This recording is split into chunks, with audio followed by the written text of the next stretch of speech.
स्वागत आहे आपलं आपल्या ह्या युट्यूब चॅनलमध्ये ज्याचं नाव आहे मराठी कट्टा.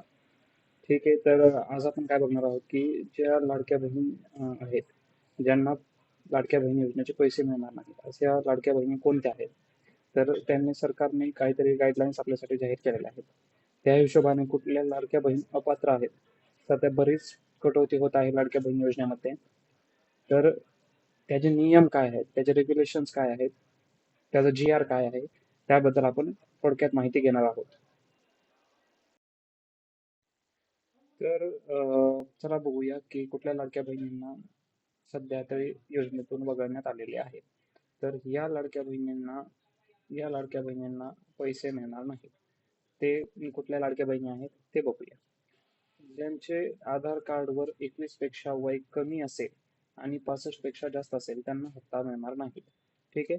तर ज्या लाडक्या बहिणी आहेत ज्यांनी 21 पेक्षा कमी असताना सुद्धा या योजनेसाठी अप्लाय केलेले आहे, तर त्यांना या योजनेचा लाभ मिळणार नाही.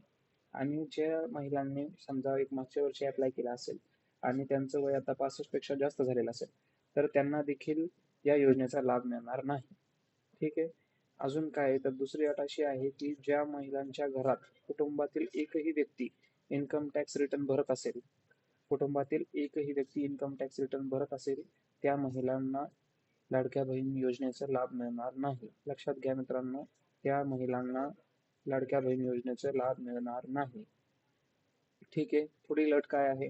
पुढील अट अशी आहे की वार्षिक कुटुंबाचे एकत्रित उत्पन्न 2.5 लाख पेक्षा जास्त असेल तरी देखील महिलांना या योजनेचा लाभ मिळणार नाही. ज्या महिलांचं कुटुंबातील एकत्रित उत्पन्न 2.5 लाखापेक्षा जास्त आहे, तर त्यांना ह्याचा लाभ मिळणार नाही. ठीक आहे. तर पुढील अट काय आहे, तर कुटुंबातील कोणत्याही व्यक्तीकडे 4 चाकी वाहन असेल तर त्या महिलांना देखील या योजनेचा लाभ मिळणार नाही. 4 चाकी वाहन कसले की आपले 4 व्हीलर वगैरे. ठीक आहे. ट्रॅक्टर ह्यातून वगळण्यात आलेला आहे. ठीक आहे. ज्या महिला संजय गांधी निराधार योजनेचा लाभ घेत असतील त्या महिला देखील या योजनेसाठी अपात्र ठरतील. लक्षात घ्या, या योजनेसाठी त्या योजनेचा जे महिला उपयोग घेत असतील त्या महिला देखील यामध्ये अपात्र ठरतील.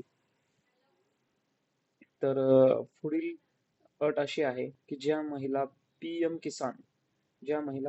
किसान आणि नमो शेतकरी या योजनेचा लाभ घेत असतील त्या महिलांना या योजनेतून वगळण्यात आलेलं नाहीये. त्या महिलांना 1,500च्या ऐवजी 1,500 रुपये देण्यात येतील. ठीक आहे.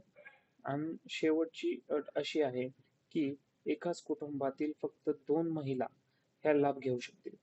ठीक आहे. एका कुटुंबातील फक्त 2 महिला लाभ घेऊ शकतील.